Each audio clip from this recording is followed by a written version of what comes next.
Maybe I'm a criminal. Maybe I'm just like the world. Maybe I ain't good at all. Maybe 'cause the streets done stole my soul. I'm moving like a criminal. Maybe I ain't good for you. Maybe I ain't good at all. I'm hiking up this road, but it's so cold. I'm moving like a criminal. I can't get away.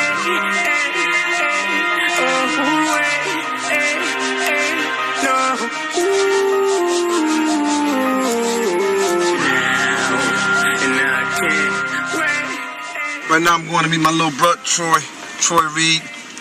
We're going to have some conversation about some stuff we've been talking about with each other for 15 years in prison, and now we get to talk about it.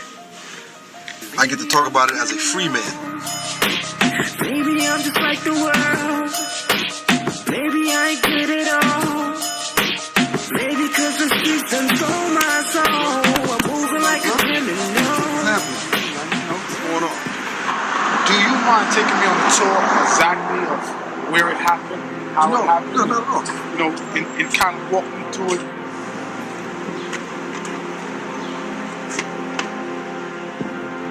Right here where I was meeting Rich that night, and I pulled up right here.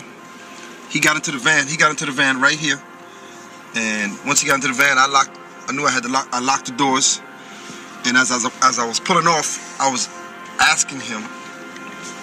Because it didn't take long after I pulled off. I was asking him, like, yo, Rich, where did you get that coat from, man? That shit was good, because I wanted to make him comfortable. That shit was good as a motherfucker.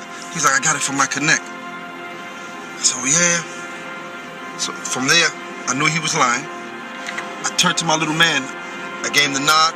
Once I gave him the nod, my little man spent, because he was short, so he could stand up in the van. Next thing you heard was the 2 gunshots. Bang, bang. Richard slumped over. And it happened.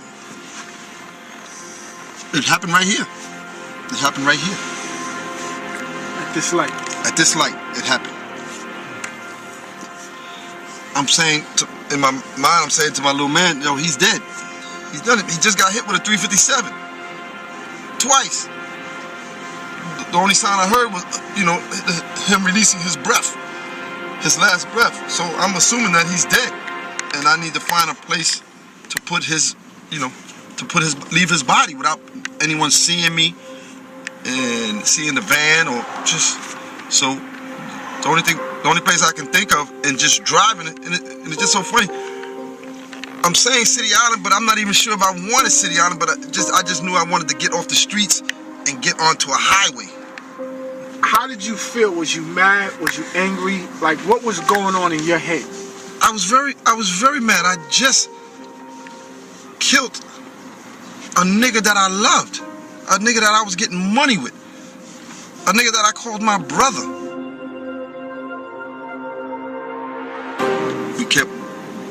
We kept driving this way, and until I can find a remote spot to leave the body. Go around this turn right here. Yeah, loop it real quick. It was somewhere over here. So I pulled over like right here, just threw the van up on as close as I can to the rail. Once I pulled over, my little man, Gary's probably like 5'3", 1 something. So I'm trying to stay behind this. I'm trying to stay behind the steering wheel. I'm trying to stay in the driver's seat just in case we got to pull off, and have him go dump the body. But when he went to go try to dump, get Rich out the car, he couldn't pick him up. He couldn't pick him up. Rich was bigger than him, so he couldn't move him to put him in the woods and all that. So now I had to get out the van to go help him. And when I went to go help him, Richard made a sound. So that shit startled me. Like, oh shit, he's still alive. So I grabbed the gun. I grabbed the gun from my little man and put one in his head. And then I had to pick him up.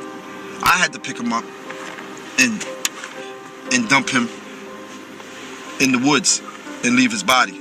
I was able to, get him where he needed to be. And then we jumped back in the van, and I made sure I didn't skid off or anything like that to leave any kind of tracks. And we left. And the rest was the newspapers. The rest was history. Now, why did you kill Richard? Rich, the question to everybody with that, Rich, the reason why Richard, okay, I had a connect. I had a young Dominican connect off of Broadway, and, you know, he wasn't really in position at the time when I was really dealing with him to really front me crazy. You know, he would front me one or two, but he wasn't really in a position where, you know, we wanted him to front us like, you know, 50, 60, 100 keys. We didn't want to put up no money.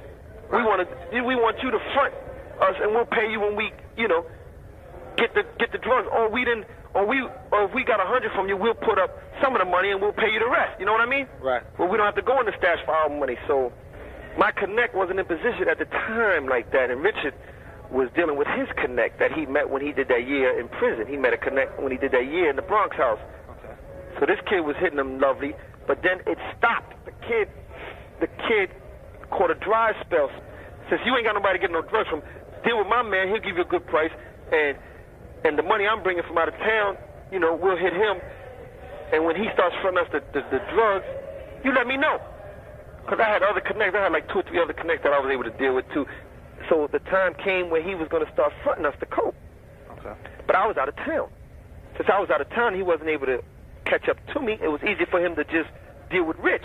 Right. Give it to Rich and let Rich give it to me. Right. So that's what happened. If he gave 100, I was supposed to get 50. You know what I mean? I know. At the same price that he was charging Rich, I was supposed to get it for that price too.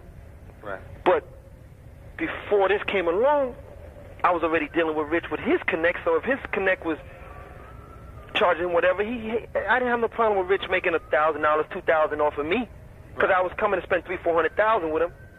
But now my connect is giving it from 12, 13. My original connect is giving it for 12, 13, and I'm supposed to get half of that at that price. But Rich got me thinking that the coke that I'm getting from him is still coming from his connect. So then I wound up bumping into my connect because I wound up staying up there a couple of days, and I wound up running into my connect. Okay. So I bumped into him. So I said, yo, what's up, man? I said, yo, what's up, man? When are you going to start, you know, looking out for a brother, man? Okay. He was like, what you talking about, Pope? I said, man, you know what the hell I'm talking about. When you going to start fronting us this and that? And he had a lot of respect for me. I had a lot of respect for him. And so I said, yo, so he's like, yo, what are you talking about? I just gave Rich like 60 joints. This time he had just gave Rich like 60 bricks. Okay. And 30 of those bricks were mine. Okay. So I'm saying, no, you didn't. You didn't. Rich got coke from his man. He said, man, Pope, I'm telling you, man. I said, oh, yeah? I said, yeah, all right, man. And he described them. And I remember I had just got these like round joints from Rich that were real good. And I think they had like Reagan or somebody on them. Okay. They were real good, man. And he described them to me and everything. Okay. So I said, yo, all right. I said, yo, we never had this conversation, man. So I didn't really say much about it. I just had in my mind like, damn, Rich getting over on me like that. So I didn't say nothing to him the first time. So I went back down to D.C. to get rid of my bricks and all that. And I had developed a relationship with a dude that just started off as one of my customers. Me and him had built a relationship where we became like real tight, like me and Rich in New York. This kid was me and Rich in D.C. Okay. What was his name? His name was Gary. Gary. Yeah, little Gary. Is that the one that they say got his dick cut off? Yeah, that's the one they say got his dick cut off, yeah. Was that a situation from you? Yeah. That was? I wound up killing little Gary later on. This kid was good. He was probably about 3 years younger than me. He was a murderer, too. He was about his murder game. Okay. This was my little man. So I went back down to D.C., man, and I told my little man, I said, yo, man. This dude Rich up in New York, man. And he knew Rich from me bringing him to New York because we used to do the firework thing in New York. Okay. Every 4th of July, I used to spend like $10,000-$15,000 with these guineas downtown and get me like a truck full of fireworks and come back to my neighborhood and blow it all up and all that. Okay. Around 105th Street. And this time I did it around 102nd Street with Rich and all that. And I brought my little man, because they never seen nothing like that being in D.C. They couldn't really do stuff like that. So I brought him to New York to to show him how we live up there and all that. Okay. So he wanted me and Rich in that process and all that. So this day I went back to D.C. I said, yo, man, this dude here, man. I just found out this dude is jerking me, man. He's like, what are you talking about, Paul? I said, man, this dude getting these bricks from my man. I'm supposed to get half at this price. And he charging me this price because I'm thinking it's still coming from his connect. Mm-hmm. And his first thing come out, he's my man, let's kill him, man. Mm-hmm. I was like, nah, just hold up for a minute. Let me think about this thing. So I wound up calling Rich. I said, yo, Rich, everything all right? Your man back on? So I'm just checking. I said, your man back on? He said, oh, yeah, my man just gave me some more joints. You coming up? I said, yeah, I'll be there. Okay. I said, all right. I told my little man, I said, yo, we going to New York, man, and we going to go see Rich. No, first I went to New York. I took care of my business with him. I spent about $500,000 with him, and got my bricks and all that. And I think he was also getting bricks from like Fritz and them. I don't know if you ever heard of the kid Fritz. Yeah, I heard of Fritz. Yeah, Fritz was getting boatloads of that stuff. I wound up taking it back to D.C. So I'm still not saying nothing. So I'm saying my little man, I said, yo, man, that's it, man. I'm going to go back to New York. I said, yo, I'm going to ask Rich. I'm going to step to him because I'm really like just fed up with it now. I said, yo, I'm going to ask Rich who he got that coke from. This last thing I got, who he getting this coke from. And if he lied to me again, that's it, it's over. Okay. I'm taking him out. So now I told my little man this, I'm saying, yo, you come. I said, yo, we gonna go to New York. I had just got me a customized van. I just bought me a customized van, them big joints with the TV and the bed and all that. Okay. So I had just bought one of those, and it was up there in the shop getting the system done and all that. So I told my little man, I said, yo, we gonna go to New York. We're gonna fly to New York. I'm gonna get with Rich, and I'm gonna find out what the hell is going on. Okay. So one thing led to another, and I don't want to go into all, but did I? The question is, did I have anything? Did I kill Rich? Yeah. Yes. Yeah. Yes, sir. Yes, sir. I killed Rich. How'd that come about? You just put, because everything on the street said that a limousine pulled up. Huh? A limousine pulled up and put Richard in the car or something like that. That's what they said? Yeah. No. That's what that didn't happen. That's for them to see later on, Antoine. That didn't happen, Antoine. Okay. That didn't happen. But I know the thing is, did I kill Rich? And yes, I killed Rich. Why did I kill him? It wasn't personal. It was business. I'm gonna tell you this, because Rich, like I told you, like the story I told with the connect and all that. Rich, he was lying to me about something that there was no reason to lie to me about, and in my mind, it just told me that if this little bit of money can come between what I thought was a wonderful relationship and a friendship, then no telling what you might sell me down the line for. And I gave him the opportunity to tell me the truth, not once but twice. So when I already came with the plan with my little man, and like, yo, if he lied to me, we just gonna do what we need to do. Then that's what happened. Did I kill the little brother? No, I didn't. That was, you know who that was, right? Right. You know who that was? Right. They said it was Preacher. No, they didn't. That's who it was. They got right. Not just Preacher, but Richard's uncle Alpo. Right. They did that. And what made it seem like I had something to do with it is because where I left Richard, the boy's body was found almost in that same whole City Island area. Now, they said you carried the body all the way from Harlem to City Island? Yeah. You wasn't afraid? No. I mean, once that first murder, once you take care of that first murder in your life, it's like really, and not that this is a good thing that I'm saying, but once you do it once, it's like everything else is.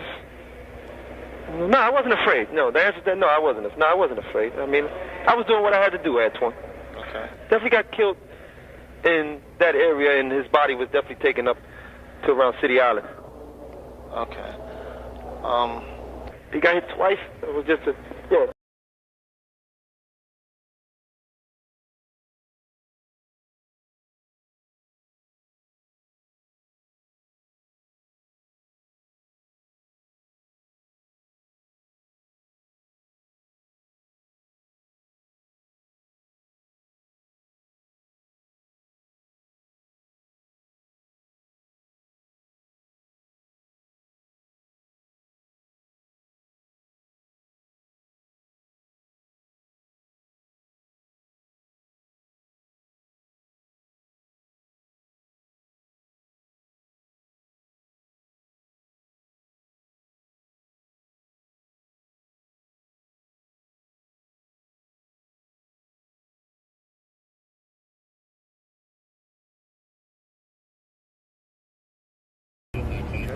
Alright, we here around the way, 147th and 8th. Everybody is like, yo, did it really happen? I'm here, B. This is the truck Alpo was driving last night. You can see the gunshot. See the officers. They got the whole AFAB blocked off. So apparently shit went down through here, through 47th. Or maybe I think 150th. Some shit like that. And Duke drove through here. And this is where he couldn't go no further, you know what I'm saying? From the bullet wounds. So this shit is not alleged. It's actual and factual. You know what I mean? If you know anything about me, I'm outside, man. And I'm gonna come see what's good. So, behind.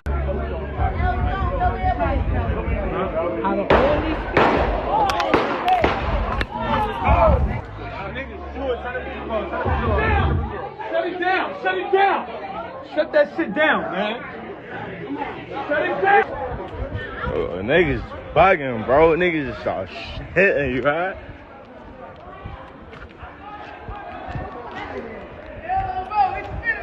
Word of my mother, like, niggas crazy.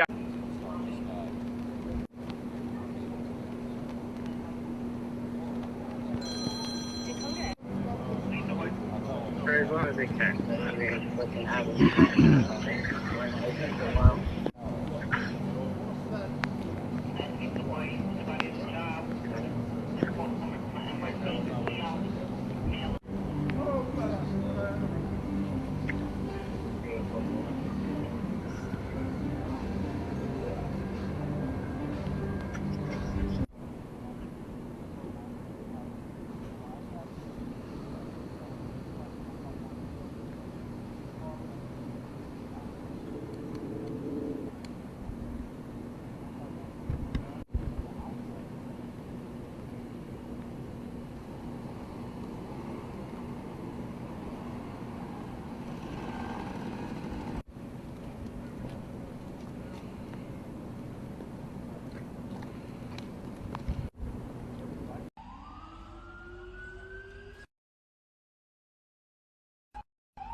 Running it down on these niggas. Sex, drugs, money, and murder, my nigga. You know how we get it, my nigga. Still be paying them bitches, my nigga. Ripping that roll, fucking your bitches. Sex, drugs, money, and murder. Sex, drugs, money, and murder. Sex, drugs, money, and murder. Sex, drugs, money, and murder. Niggas, they never go hurt you. Niggas, they never will hurt you. Sex, drugs, money, and murder. Sex, drugs, money, and murder. Got the traps right, understand how to get that. Ran down on them niggas with a flip back, new and It's hard not to kill niggas. It's like a full-time job not to kill niggas. When the streets is watching, he's keep. Come on. Salute. It's your boy Bullets Gotti. They was waiting for me to do a video, and I said, you know what? I gotta keep the streets waiting. You know what I'm saying? Because when I touch this topic, it's kind of personal. It hits home. You know what I'm saying? R.I.P. to Rich Porter. R.I.P. to Demencio. You know what I'm saying? And I'm going to keep it real. R.I.P. to Poe. Let's keep it real. Let's keep it real.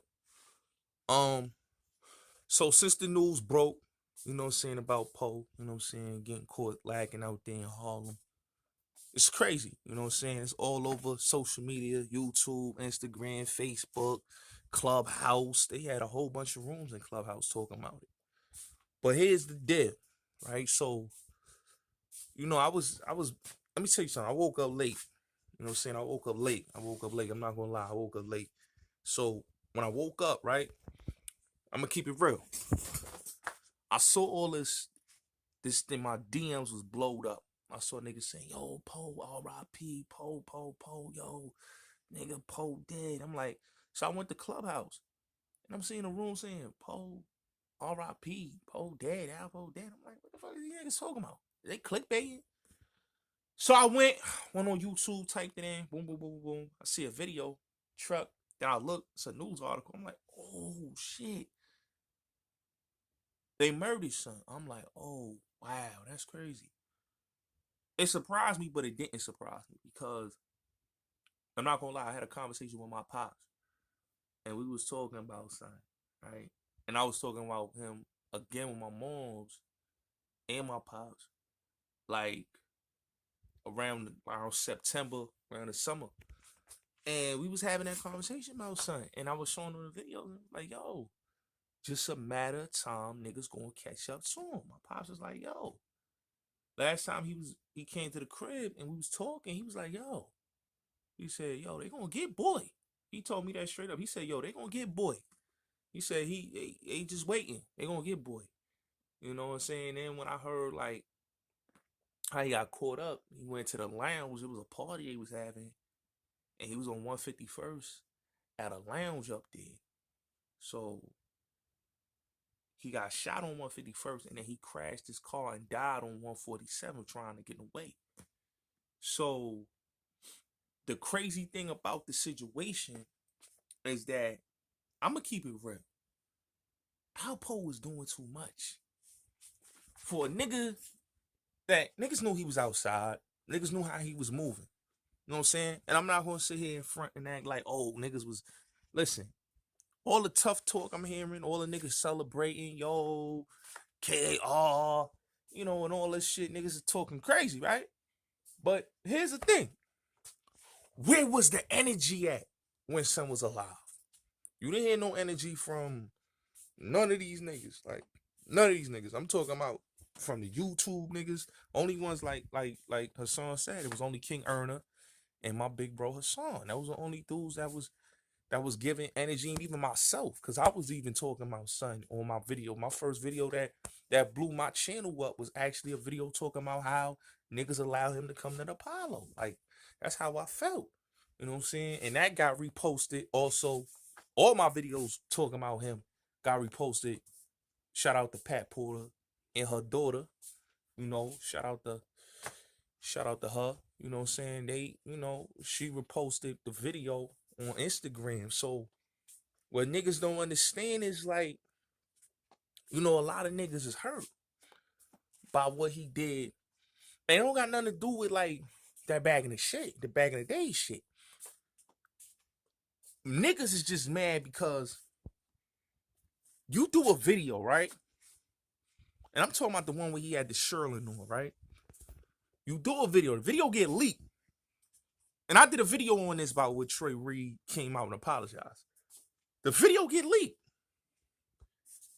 It really wasn't Troy Reed's fault. It really wasn't. But the video came out in poor taste to the Porter family. It's in poor taste. You do a video, nigga come put the coat on and, you know what I'm saying, he walking, hitting the streets, getting the new, you know what I'm saying, go back to where it all started, how he hit Rich and all of that. He giving details, the play-by-play. But when you go to the murder scene where you caught the body and then you giving a play-by-play how you did him in the car, it's like, for real? Because when niggas don't understand this, it's like, Poe at every social event in New York. I'm not gonna cap and say he not. He a likable dude. You know what I'm saying? My uncle, he knows him real well. My mom's even know him. You know what I'm saying? A lot of people that's around me knows him real well. You know what I'm saying? Been in the nigga presence. He a likable dude. You know what I'm saying? And he and everything he said he did, he was about that. He laid that murder game down. It's no cat. See, niggas, when niggas don't understand, niggas could be mad with son, right? And niggas have every right to be mad with son. But niggas wasn't mad at him being free and all other shit.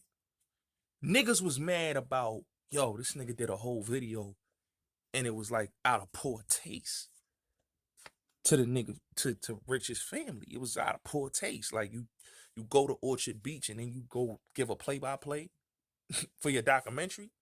And then it to the reason where niggas ran down on, you know, Troy Reed at the sneaker store with him and his son on.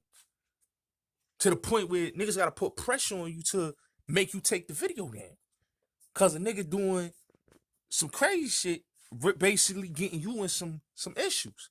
So, with all that being said,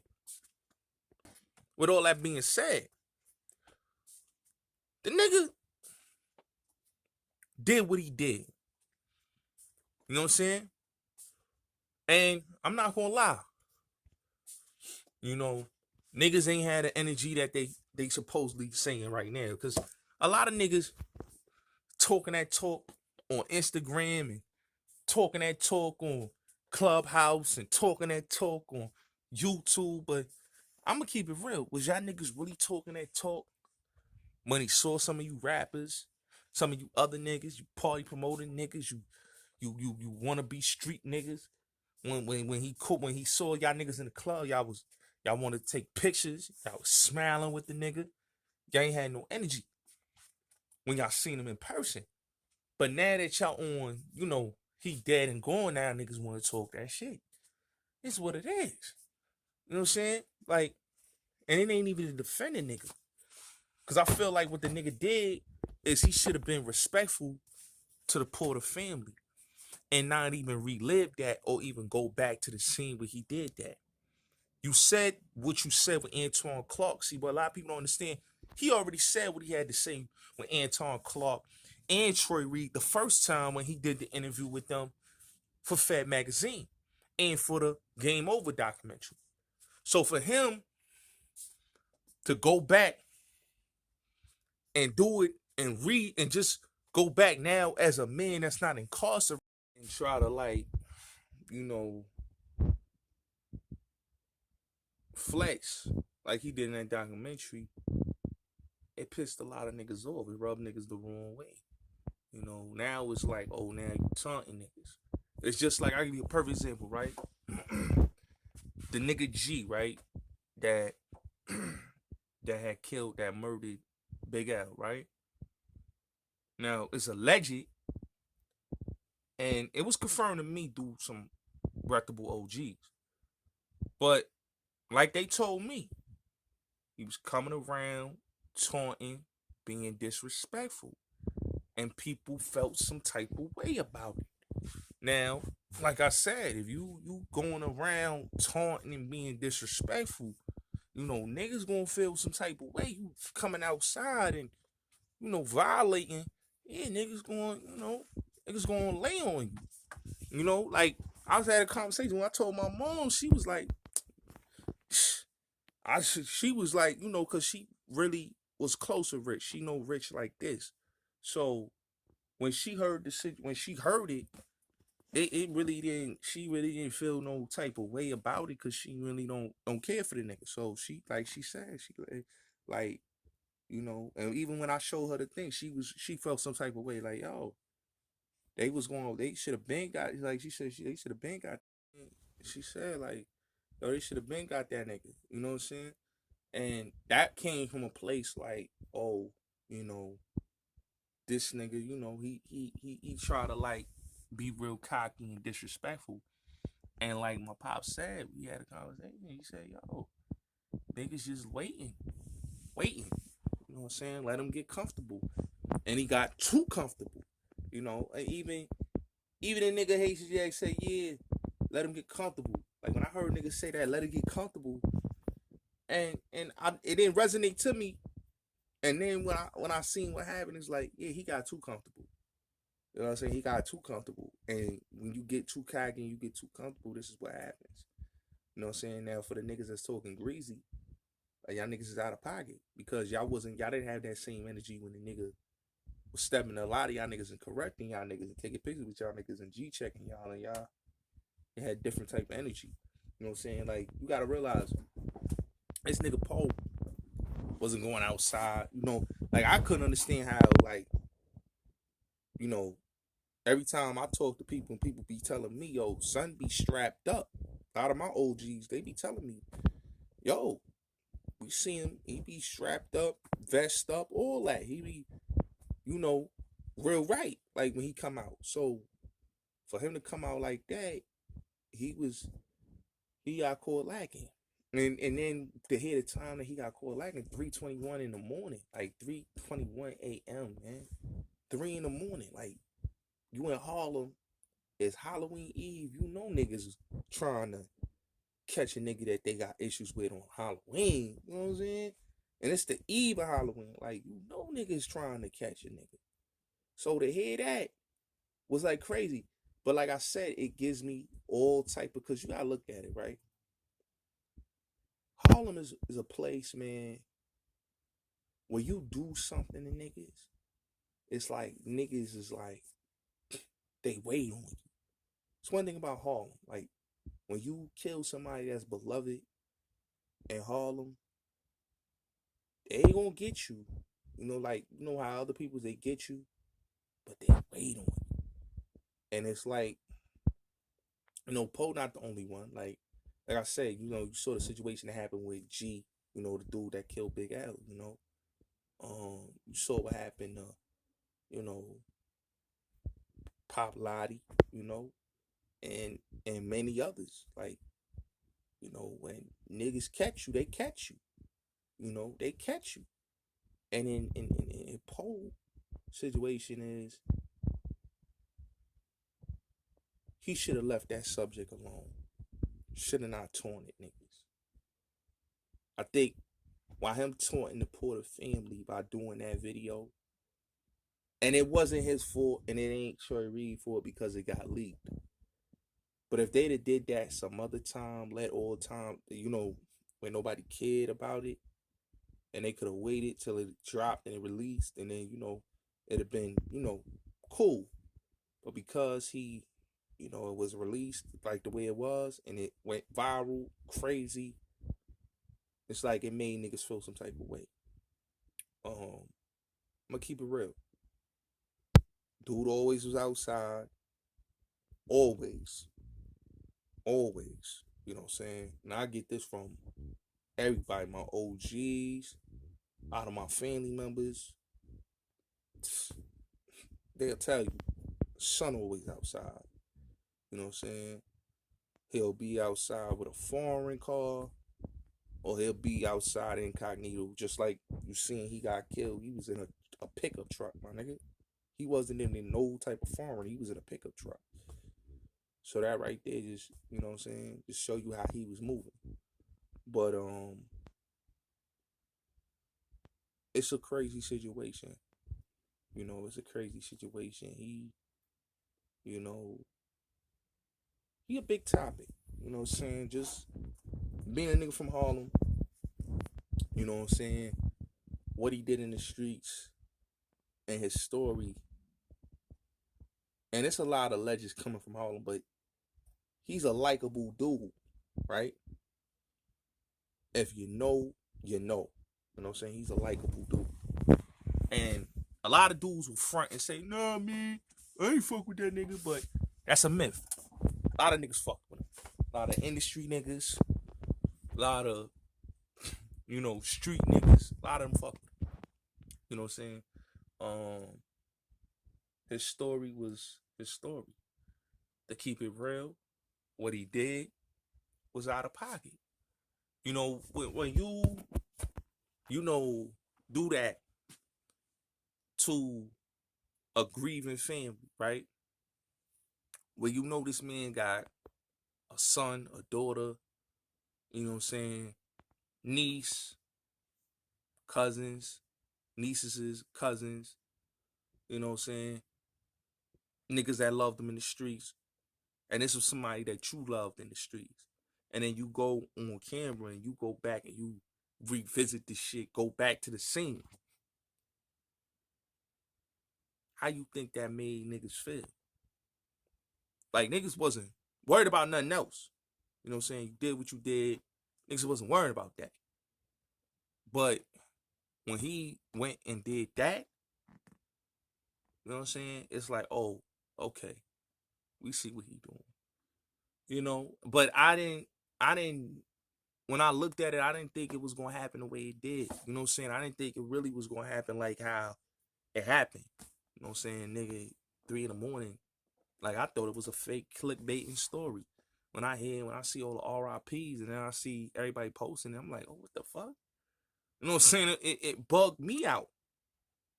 Cause it's like, yo, how the fuck? You know what I'm saying? Like, it's like, yo, like, that's crazy. You know what I'm saying? That's really crazy. And I was in Clubhouse and they was talking about trying to get that nigga in Clubhouse. They was talking about that in Clubhouse, talking about getting him in one of those rooms to have a conversation with him. So it's mind-boggling, but you know, like they said, man, if I shoot you, I'm brainless. You shoot me, you famous. What's a nigga to do? And a lot of niggas gotta understand in the streets, it's a motherfucker, B. Real talk. Yeah, it's a motherfucker. So it's crazy, you know. So it's like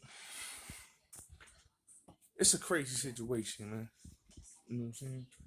And to see everything that happened, like you said, karma is crazy, but you know, you can't underestimate niggas, and you can't keep your guard down. You know, he knew he had beef. You know what I'm saying? And a lot of niggas wasn't feeling him. So they caught the opportunity and he wasn't on point. You know, how you on point all the other times? Strapped up, vest on, but you wasn't on point this night. This is why I tell people when you move around the streets and you know you got beef, you gotta be on point all times. It's crazy. You know what I'm saying? But that just shows you how the streets move. And how niggas in the streets is filthy. Real talk. So salute. Like I said, man, every dog has his day, you know. But I'm gonna keep it real. You know, ain't no joke, man. When the rabbit got the gun, it ain't no joke. Because real talk, all he had to do was never do that video right there. I think signed his death warrant. Because if he never did that video, I don't think we would be talking about this right now. You know what I'm saying? If he'd have came on some real sympathetic shit and really, you know, I think it'd have been different. But because the nigga did what he did in a taunting way, got niggas feeling some type of way. But for you niggas that's want to talk all greasy now, man, shut the fuck up. Don't say nothing. Because when dude was out here moving around, y'all was like that. Y'all was lips was tight. So don't do that now. Don't play that. Because y'all niggas wasn't really about what y'all talking about. Y'all was shook. Real talk.